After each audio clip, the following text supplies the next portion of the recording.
This person says, unhinged, please do a talk video. Ooh. Not this one, but maybe a different one. You're like, I'm not touching that topic. Absolutely not. Hello. Do not be deceived. This is not a podcast episode. This is just a normal Molly video, but with a twist. At first, I was just going to do a regular old Q&A because I haven't done one in a long time, and I feel like a lot in my life has changed. So I was like, let's do a little Q&A.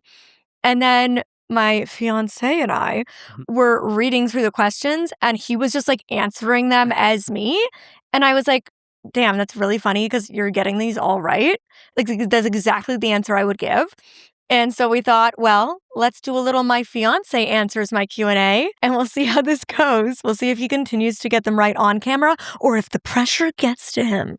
Dun, dun, dun. So I screenshotted a bunch of them. And yes, don't worry. We will eventually do a podcast episode together. I wanted to do one before I ever started the podcast. Eventually, someday, it will happen. Don't worry. This is the soft launch. We have to baby steps for him, you know, guys. He had his face revealed with the proposal. Now he's doing a little Molly Q&A. We're slowly going to get there. Today, he's answering questions about me. Next time, they're about him. Yeah, exactly.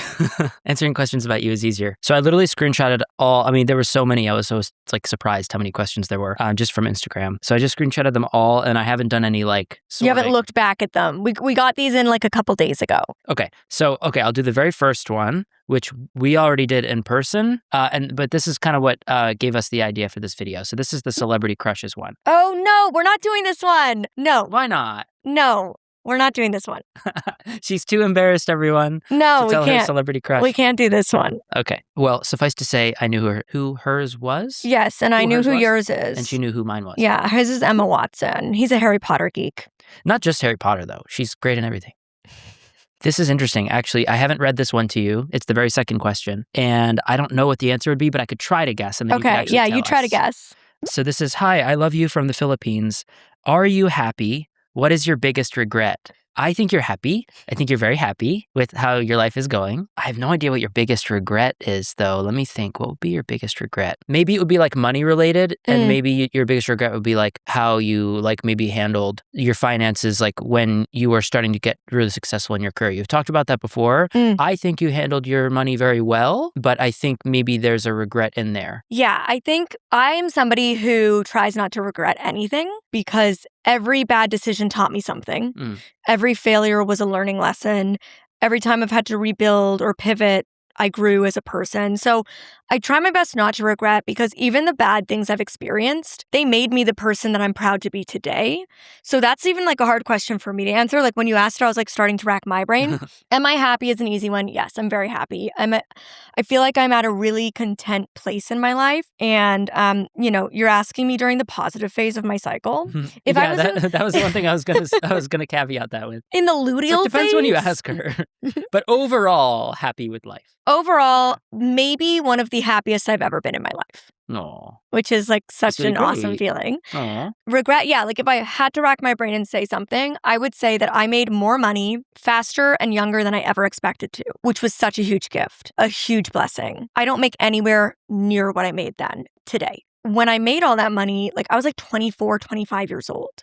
It just came out of nowhere, and I just had it all sitting in a bank, and I wouldn't spend it. It wasn't I don't regret being oh, I went and blew it all. I didn't. I just had it sitting in a bank, not working for me, not doing anything for me, not invested, nothing, just sitting there doing nothing. And well, you were so busy at that time. I was so busy. You didn't have time to think about it. It wasn't you were just getting handed this money. No, I was working my booty off for it. Non-stop, insane. So you weren't even thinking about the money you were making. I literally... You didn't have time to spend it. Yeah, I'm going to be honest. I had no concept of how much I was even making. I really didn't, because money has always been a huge source of anxiety for me, which if you've read my memoir, you know that. And so for me, I just didn't think about it. I didn't look at it. And then all of a sudden, I got hacked and somebody stole $10,000 from my bank account. Oh, have I heard this story? Maybe not. That was the caveat for making my first big investment and moving money out. Somebody pretended to be my father who had access to my account. Oh, I think I briefly heard this. Yeah, and they changed my email address, my phone number, my password, and stole $10,000 from the account, which was the most they were able to move at one time. And thankfully, my dad checked the account like that weekend, like right after it had been moved, and saw it. And like, we went through the whole process. The bank got me the money back. It is what it is. But like, that was really scary. And it just became this like, oh no, I have to move this money quick.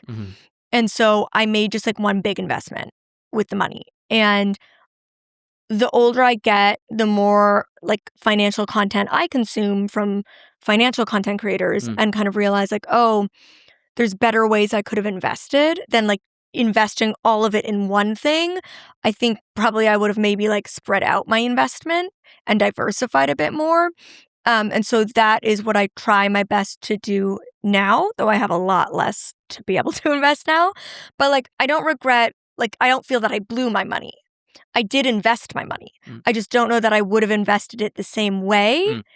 And I'm not making the same money anywhere close to what I was making then. So I don't have the opportunity today to retroactively change that and like pivot my investment strategy. That if I had to pick something, it would be that. Adulting, it's hard. This one's interesting. What kind of dreams do you have? We talk about this a lot. Yeah, no, I assume they mean like sleeping dreams. That's what I assume. Yeah. So we'll just answer it under that assumption. I had like a split second there. I was like, wait a minute. But no, yeah, I think it's dream.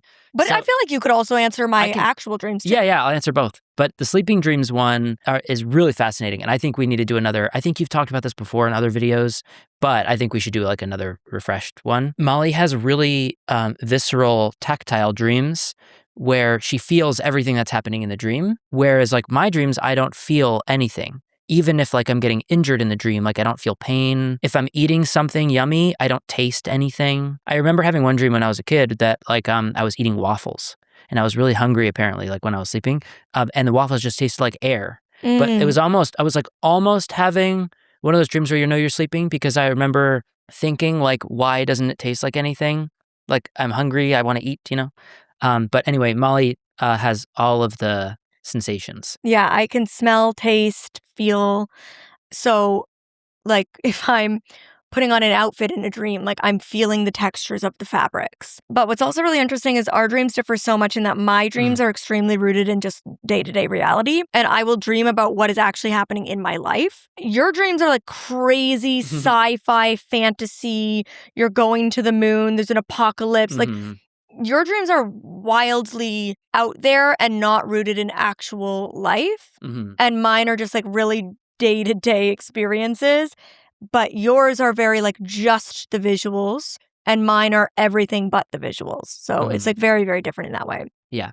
But one thing that's interesting in my dreams is I pretty much almost never have a guide dog or cane. That is really interesting. But I can't see in my dreams. You're always with your guide dog 24/7. Yes. And yet you don't dream about it. And my dreams So are weird. also the only time I don't have my visual hallucinations. Yeah, that is also really interesting. Yeah. So fascinating. And then what about my actual dreams for life? Well, wait, I wanted to like think more about the dog thing, because I have dreams about Elton all the time. It'll be like a dream where I'm like worried about him, like he's in danger, or like I'm helping him. He doesn't have a place to pee and we're trying to find a place to pee for him, like stuff like that. Like, so it's like funny that you don't. No, the only times I really dream about my dogs is like back when I was going through the process of losing Penny and getting Elton, or when Gallup died, or like those, because again, my dreams really reflect my day to like what's day. happening day to day. Yeah. The most like out there dreams I ever have is like related to my teeth shattering and falling out. That is a recurring dream I've had for as long as I can remember, and it's the freaking worst. I wonder if you'll have less of those once your jaw. I hope tension so. goes away. I would assume it's because I clench Yeah. so hard at night that as a result, I'm getting those teeth shattering, falling out dreams. Okay, so the life dreams that you have, one dream you've always had, which we might cut this out, is to be a porn star. No. Oh my God, that's so funny. Is to start a beauty brand. Or just some kind of product-based business. Yeah. Like one dream is that you would want to like live in many countries. That's a big one. You really want to go to that elephant sanctuary in the Philippines? Thailand. No, Thailand. But I was going to say, like, for professional stuff, maybe like you dream of like having like a really active public speaking career again. Yeah. What are some of the others that I'm missing? Yeah, I definitely am somebody who, and that was like a big thing I made clear at the beginning of our relationship, that, because I know this lifestyle isn't for everybody, but I'm somebody who wants to like start fresh. Like I love the idea of like moving to new countries and new cities and starting over. That doesn't scare me as much as it excites me. And I've already done it multiple times in my life, and I would like to continue to do that, whether that's moving to Australia for a year or moving somewhere in Europe. Like, I can't imagine a world where I stay here forever. So that's really important to me, that ability to have the freedom to change and move and start over and rebuild something new. Definitely really working hard at my speaking career, which kind of fell by the wayside when social media blew up, and even more so when COVID hit. And speaking was always like your OG career. Like, Yes. that was how you started. That was my career, You know? full time, like So 10 speeches a week at some points in my career. yeah. So the idea that I speak once a month now or once every few months is like crazy to me. I do a lot more virtual events than I do IRL events, and I miss being on a physical stage. But I have one in June that I'm currently preparing for, and I likely have one in November IRL. So that's really exciting. I love it. I always say it's my first love. There's nowhere I feel more alive than on a stage. So really trying to actively get back into doing more speaking at conferences and corporations and stuff. Just travel in general. I love traveling. It's a huge thing for me. I really want to do this elephant sanctuary in Thailand for our honeymoon. I'm like, screw spending money on a wedding. Yeah. Spend money on life experiences, traveling the world. Like that is a huge dream. I've always wanted to start a brand of physical products. I've explored it multiple times. I explored the idea of starting a candle company. I explored the idea of starting a stuffed animal company. So I've explored multiple things, and I just always chicken out because it's expensive and scary. It's a huge risk. And like, people don't understand why small businesses have to charge so much. It's absurd. Like, if I wanted to start, my original plan was I was going to make stuffed animals for when Elton's children's book comes out. LT Takes the Lead, A Guide Dog's Tale, drops October 13th, everywhere you buy books.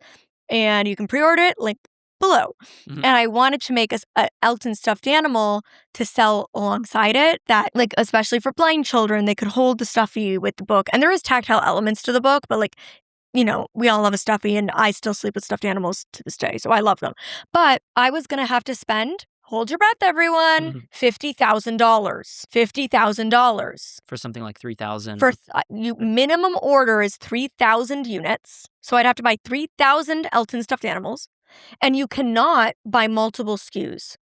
So every brand that comes out with multiple different products in a release, it's not like, oh, you have to buy 3,000 products, but it could be like 2,000 of an LT stuffy and 1,000 of a polar bear stuffy. No. It has to be 3,000 of one thing. And so I was going to have to spend $50,000 for 3,000 Elton stuffed animals and then try to hopefully sell through to make any kind of profit. So that was just way too scary. I don't have that money laying around, not in this economy. And who has the money to buy them in this economy? Because guess what? I'd have to then charge the consumer something like $39. Yeah, just do the math, like 50,000 divided by 3,000. Well, and that's not even... And that's to break even. Because I also have to spend packaging. Marketing, is separate. like all that. Shipping. Yeah. Customer service, web hosting, all those other things are extra cost on the $50,000. That's just the product. So to make any level of profit, simply to reinvest in another order of the same product again, I would have to sell it at $39 for a medium-sized stuffy. And it was a beautiful quality stuffy. Like, it was not like a cheap stuffy, because I'm not a cheap gal. I wanted something high quality. But I was like, I literally can't. Like, and who in this economy is going to buy a book and then spend $39 on a stuffy? Yeah. Let alone 3,000 people. So anyways, I dream of starting a product line, but there's been many reasons why every time I think about it and explore it, I pump the brakes. This one I'll answer quickly because I often see this question, so we'll just answer it yet again. Do you still have your cat Lavender? I haven't seen her in a while. Yes, Molly has her cat Lavender. She lives in Vancouver with Molly's parents, and she's doing great. Yeah, when I got Lavender, it was kind of like meant to be a Mother's Day gift to my mom, because my mom is the one who's always dreamed of having a cat. Don't get me wrong, I've always loved cats. But my mom, like my dad and my brother are massive dog people. My mom was always a cat person. She never got to have a cat. So we lived together at the time. So when I got her, it was also like my cat. But now that I don't live with my mom, Lavender lives with they're now her parents. Like, we called them her grandparents originally, but they're her parents. So I see Lavender every time I go visit them in Vancouver, but she does not live with me. She's very happy with them, and they absolutely adore her. And they're always sending photos of her and talking about her little antics. And we FaceTime with her, and she's adorable. She's thriving. Here's a cool question. Is there anything special or fun, like lights or textural art, that you've added around your house? And I think just this video frame speaks to that so much. Like, as I'm thinking about all the things around us, as we're just like looking at the design of the studio, and it's actually, we've never done like an audio description of what the set looks like. So I could do that right now. Yeah, you should. That's a fun idea. Yeah. Because, you have a huge audience of blind people. So, for instance, the chairs we're sitting on they're called barrel chairs, and they're made of a boucle fabric. Look or at a boucle-like you. fabric, which is kind of like, how would you describe it, Molly? It's like a It's fuzzy, like texture. almost like a sheep texture, yeah, but almost. Shorter. shorter. Yeah, that was like a huge thing. Molly, that was like the one thing she said, I want a boucle chairs. Yes. So they're kind of like a off-white, kind of creamy white color. And then if we go to the mugs we have, they're sculptural. They literally have little daisies all over them. So that's tactile. It's like almost every single thing in the set is tactile. It's almost like a blind girl designed it. Then you look at the table behind us, it's this a clear acrylic like kind of end table, and it has a sculptural vase that has tactile, the shape of it is a human hand, and it's holding a bunch of like sculptural, the Lego flowers, which I actually never thought about it, but it's actually really cool that it's like a hand holding flowers. So that's all tactile. Even the 1 million subscriber thing is tactile because of the sculptural aspect of it. Then the candle is a tactile kind of sculptural candle. It has all these like little bulby, it's like bumps. Bubble. It's like little, like bubbles. Yeah. And then the lamp behind Molly's head has feathers on it, which is very tactile and fun. It's a feather lamp similar to the wall sconce I have in my bedroom in Vancouver. So it's like a feather lamp. So literally like everything. And we do that all around the house. Yes. And then the carpet under our feet, I don't know if you can see it, but it's beneath Elton. Again, like a creamy off-white with colorful polka dots. You can't feel them, but it is like a very fun. And then the wallpaper, we have some faux plants in here, and then the wallpaper is like an ombre blue, so it's darker blue at the bottom and it fades up to a lighter blue, and it looks like watercolor brush strokes. Yeah, so there's like some texture in there in the pattern. And then some other things we've added around the house, like we have in the living room a fun like swirl lamp, and LED lamp it's like a little twisty twist. And then we have like a mushroom lamp. So those are some fun lights we have. And then we have textured artwork on the walls, like in the hallway. We have like a little yellow and a little white artwork that has like a texture, sculptural elements to it. So yes, we definitely like all over the house. Even these pillows on the chairs. There's these little yellow pillows. The color story in here is mostly blue and yellow, and then pops of other colors, but they're like a faux fur. What was your biggest challenge navigating? Oh, okay. Well, this part doesn't make any sense. Navigating college as a blind person. You didn't go to college. Easy answer. None, because I didn't go, which you'd know if you read Unseen, How I Lost My Vision But Found My Voice, linked below. So you're being called out right now for not having read Molly's book. Do, do, do, do, do. Do, do, do, do. This person says, not a question, just wanted to send you love and light. Oh, thank you. We appreciate all the good vibes coming our way. This person says, unhinged, please do a sex talk video. Ooh. Not this one, but maybe a different one. You're like, I'm not touching that topic. Absolutely not. This person asks, what happens when Elton retires? Where does he go? He could go a bunch of places, honestly, but like with Gallup stayed with Molly's parents. Although my parents said they're not going to take Elton. Again. It's not because they don't adore him. It's because they travel a lot.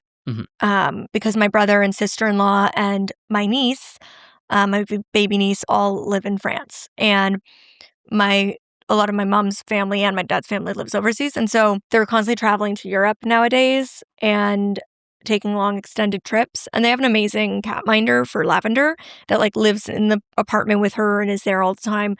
But having that for Elton too, like paying twice as much, and he's a lot more work than a cat. So I think they're just like, and they also don't want to be leaving Elton all the time because he's really not used to that as a dog. Yeah.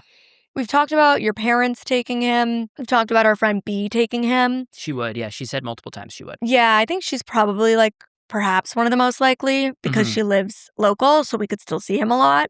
I think we could potentially explore keeping him ourselves. I don't know. I don't like thinking about it. It's a bridge we'll cross when we come to it. Okay, here's another one. I don't really know what the answer to this one would be. It's, what is your worst bad habit? Molly doesn't have many habits. I feel like you would know better than I would. Yeah, well, it's funny. We talk about how, like, I have some tics that are, like, annoying habits that, like, I'm aware of, but you have very few tics, and none of them are, like, annoying enough to be even worth mentioning. Well, I have some, like funny things that I do. Okay. That you point out all the time. Like, he always jokes that I, like, love a process. The word process. Like, I just say the word process, like, way more often than the average person ever says it. Process and project. She loves her projects and her processes. I also over-explain myself a lot. Yes, yeah. Like, I restate the same thing in a different way. Look what you're just doing right now. Exactly. And which definitely stems from just being on the internet for 12 years and people misunderstanding what you say and taking it out of context and twisting your words. So you find a way to say it in a million different ways to cover off every way somebody could perceive how you said it. And it just ends up becoming like your go-to. It's a very common thing for long-term career content creators to start doing that. Interesting. I see it in other content creators' videos too all the time.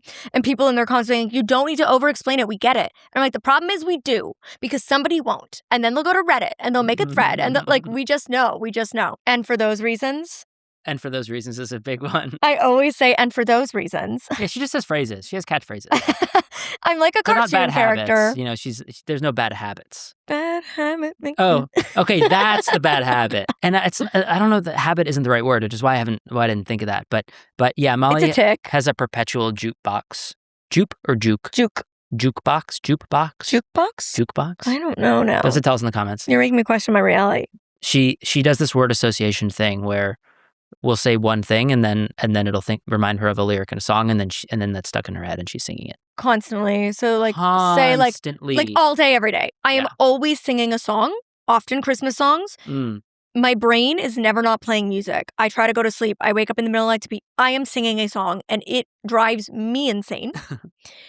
But it is often like if there's no word to associate, it's just my brain picking a song. But if there's any word, like if we're going to go celebrate our friend's birthday tonight, I'll just start going, celebrate good times. Come on, do. Or like, oh, this girls just want to have fun.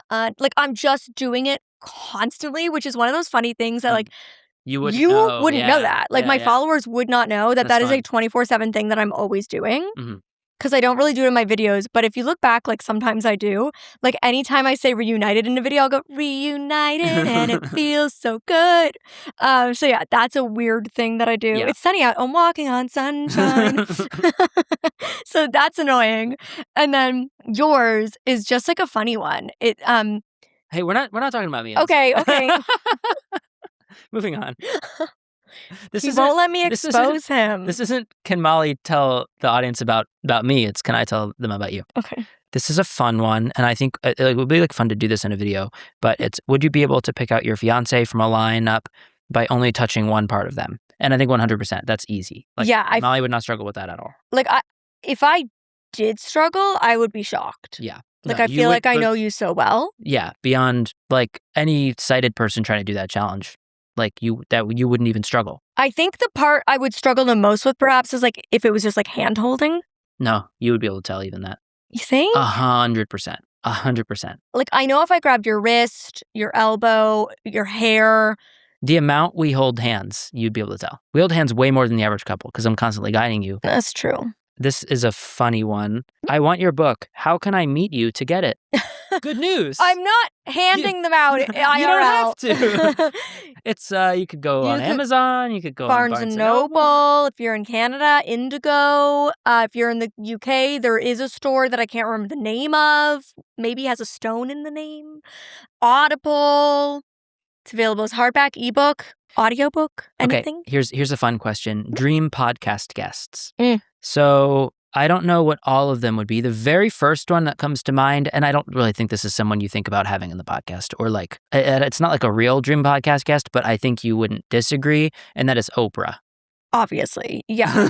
That would be like my dream of it's like, it's hard to call it a dream because like it's so far-fetched, Mhm. but that's how dreams come true is you Yeah. be delusional and you manifest. So, I mean, Oprah was my childhood inspiration. Mhm. So for sure, Oprah would be a dream guest. And Oprah, like, literally has a podcast now. Like, Yeah. she's translated her talk show career to podcast, which is that's what a podcast is. It's just a talk show. So, Some others would be Sarah Blakely, who founded Spanx. Like, oh, I didn't know that. yeah, interviewing like a female founder Mm. of $1 billion company, I think would be like a really interesting conversation to learn from her. Mm. Millie Bobby Brown. Mm. A lot of people don't know that she's hard of hearing. Mhm. She's partially deaf. And I think that's like one of those things that it'd just be really interesting to talk to her about the ways in which it has or has not impacted her career in entertainment. So those would be like very like big. And she's a big dog lover Mm-hmm. or animal lover in general. Yeah. Elton John. Oh, Hello. yeah, true. Yeah, like the real. Iconic, the real Elton John. He's also like lost the majority of his vision over the last few years following an eye infection. So I think that would be very interesting. Yeah, those are some of my like A-lister, big picture, like far off in the future dream guests. Even like Stephen Bartlett. Yeah. That would be huge. I mean, it's a dream for me to be on the Diary of a CEO podcast. Like I would die if I ever got to be on that show. So having him on mine would be really cool. Let's see. I'm not sure if I can answer this one in a good way, but I can maybe like try and then you can actually answer it. Things that helped you feel comfortable and fulfilled while single. Dating is a process. So the first thing I'll say, well, it depends what period of time while you were single, but I guess like the last time you were single, should I answer then? Yeah, that was definitely like the most content I'd ever been as a single person. Yeah, I think the first way to answer that is you just, how do I put this politically? Like you enjoyed being single more than when you were in a relationship. So it's easy to feel fulfilled when in comparison to being in a relationship, it's better. Yes. So for years you know, it's not like something that happens overnight, but you worked on like building your confidence and your satisfaction with like being happy with the idea of like you could live your whole life just for yourself and that you'd be fine and you'd really enjoy it because you could do everything that you enjoy and that you like to do, you know? Yeah, I think even in earlier phases, like definitely in the last phase, I had come out of such a toxic relationship that being single was so much better than being with that person. That, like you said, it was like easy to enjoy being single because it was like this huge shackle had been removed from my leg and I was able to have like my freedom back and my sense of self back and like rebuild my person. And so that was a big part of it, but also realizing like how full my life is and that like there actually is no gaps. Like, would it be nice to have a partner to share all those things with? Absolutely. But I can also share them with my friends and my family and with you, my audience. Or, you know, like for me, it was when I left my relationship in my early 20s, Mark, if you read the book, we were together for 2.5 years. And I left that relationship still loving him, but knowing that if I stayed, we would have likely ended up getting married. And I would have limited my own self-growth for that relationship. And I decided it was better for me to take the risk of regretting leaving, but growing as a person, than it was to regret staying and never knowing who I would have been.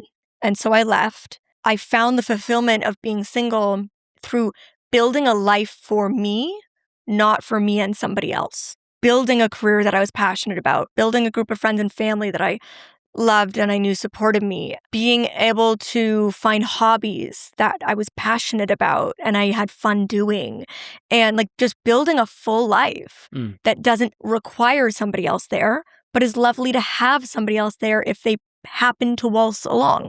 I feel like that's the best advice for someone who's single is like, just focus on yourself. Just like date yourself and do all the things that you would love to do that would make you happy. Treat yourself to things. Yeah. And I got to this. And yeah. I got to this place of like, when I was younger, we've been talking about this recently. When I was younger, I wanted male approval. I wanted male attention because I did not feel good in my body. I did not feel good in myself. I did not feel worthy of love. I did not feel like I was attractive or like I was the ideal that a man would want. And so I would seek that. And in my 20s, I got to the point of being like, no man is worth contorting myself for. No man is worth wearing clothing that makes me uncomfortable so that they'll look at my body. No man is worth changing my personality for so that they'll love me. No man is worth compromising who I am, my comfort, my safety, my identity to attract them. And that was a huge unlock for me, is being like, the right man will love my whole self, will love my personality as it is, will love the way that I dress, will not want something else. I will be enough. And if no man comes along who I'm enough for, then I am meant to be on my own, and that's the path I'm meant to walk. And if the right man comes in who I don't have to change myself for, great. And I found someone. But I think it really was like focusing on building a full and complete life for myself that brought me joy. And when I could be a whole person, I could attract the person who would love this whole person. Amazing answer. Okay. So, sorry, I'm a little distracted because I'm scrolling through all these trying to find good ones. I'm gonna be honest about this one. The first part of the question is, what is your favorite cheese? And I know what it is, but I'm blanking on the name of it, so I'm gonna describe it. It's like the soft French cheese. Camembert. Camembert, yes. Okay. It's a mix of gorgonzola and camembert. So it is, I love a creamy, spreadable cheese. Like, I'm not a huge hard cheese fan. That's the last thing I'm grabbing on a charcuterie. Give me a soft, creamy, spreadable cheese. Give me a triple cream Gouda. Give me something like that. And so it is a mix of a brie and a blue. And it's so dang good. It's really nice. Oof. And then part of the question is, what is your favorite dip? I'm not sure. I'll say a few of your favorites. I know you love a guac. And then, like, I wonder... But what kind of guac do I love? You like a, what would you call it? Like the one with all the stuff in it. Like a chunky. Yeah. I want lots of chunk. Yeah. I don't like a creamy guac. Yeah. You probably like guac more, but like you like an artichoke dip. Like that kind of stuff. Spin dip, artichoke. Yeah. I love a dip. You actually really like a buffalo dip too. Oh my God, a chicken buffalo dip. And I love the beetroot hummus you make. It's been so long since It's been so long. I feel honored to be up there on that list. His homemade beetroot. Wow. Beetroot. Yeah. Bootroot. It sounds so Canadian. Oot na boot, the bootroot. Oot na boot. Oot na boot, eating the bootroot. That's the hook right there. That's the intro of the video, the cold open. Favorite ways to calm yourself when overstimulated? The first thing that comes to mind is not necessarily overstimulated, but it's when you have anxiety, which is, and we were just talking about this the other day, which is your thoughts perpetuate your reality. So you've learned that and are really good at that, about like realizing if you're having these repeated thoughts of like, I'm really anxious, you'll say like, I'm not anxious. Like I'm calm, like everything is okay. And you'll repeat everything's okay a lot. So that's one technique you have. And then when overstimulated, the one thing, like if we're in public or not even in public, even in private, if you're overstimulated, like one thing you have is like you tell people, so you communicate when your needs. So if you're overstimulated, you're like, we need to go to a quieter place, or, if you need earbuds or headphones or something, or just to change of location. And then you have like all of your kind of like nightly de-stressing routine that you do that I would say is like pretty important. Did I miss anything? Fidget toys. Oh, yeah. I like a fidget toy to distract myself. That's a big one. And occasionally a glass of wine. True. It's really interesting. If I'm like really, really, really stressed, having a glass of wine won't even hit. Like I won't feel it because I'm so stressed. The alcohol can't even like penetrate. But the odd time, like I know if I'm like really racing thoughts, I just need to like have a glass of wine at the end of the night and like a bubble bath. And obviously it's not a vice that I rely on all the time. I'd say we drink like once a week on average. But stress, my fidget toys, changing the environment, communicating to people. Yeah, all of that. I think maybe we'll do like one more. One more time. Yep, there you go. There actually isn't. Besides, there was one question, which was, what is your favorite breed of dog? I skipped past that one. I think you can answer that.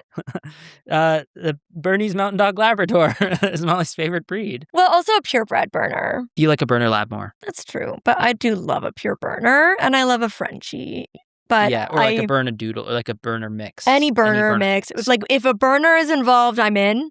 I just love the personality and the looks of burners. And I love a little gremlin Frenchie, but I would never get one because I do think the breeding of them is inhumane. When I see one, I do adore them. Okay, this will be the final question and then we'll wrap up. This one's more for me. Would you consider doing a video learning how to play Dungeons and Dragons? I think you would consider it and I would encourage it. I think that'd be cool. I've played Dungeons and Dragons only a few times, but I think you'd actually really enjoy it because it's all like role play kind of, and you can be like anyone you want to be, and it doesn't have to be Dungeons and Dragons. Doesn't have to be like elves and warlocks and whatever. It can be like you can make any kind of world you want. Can I be a princess? Yeah, literally. Can I be a unicorn?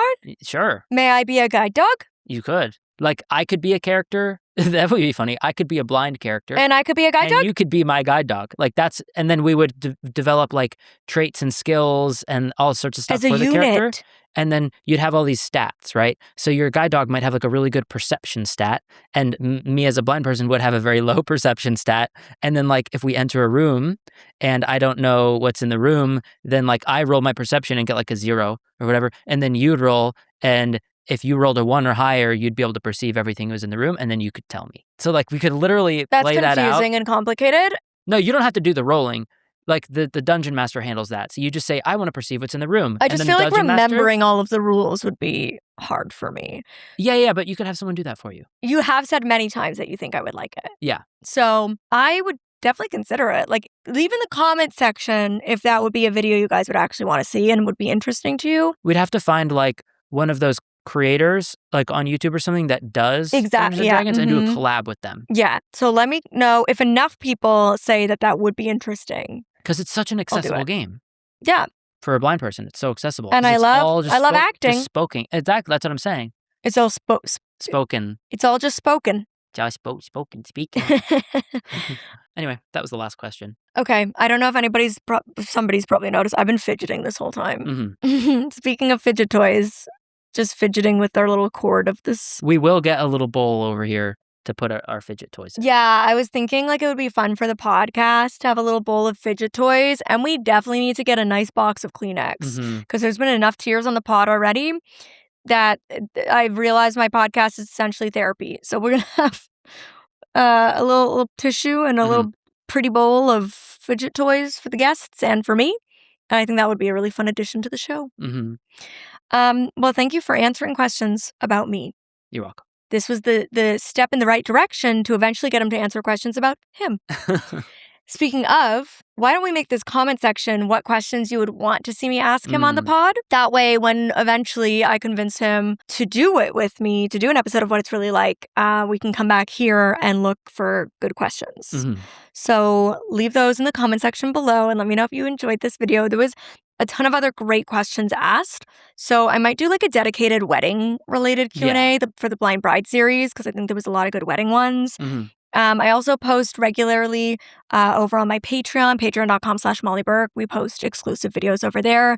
And I think I'm also going to do a Q&A this month for Patreon. So if you want more Molly, that is where to find it.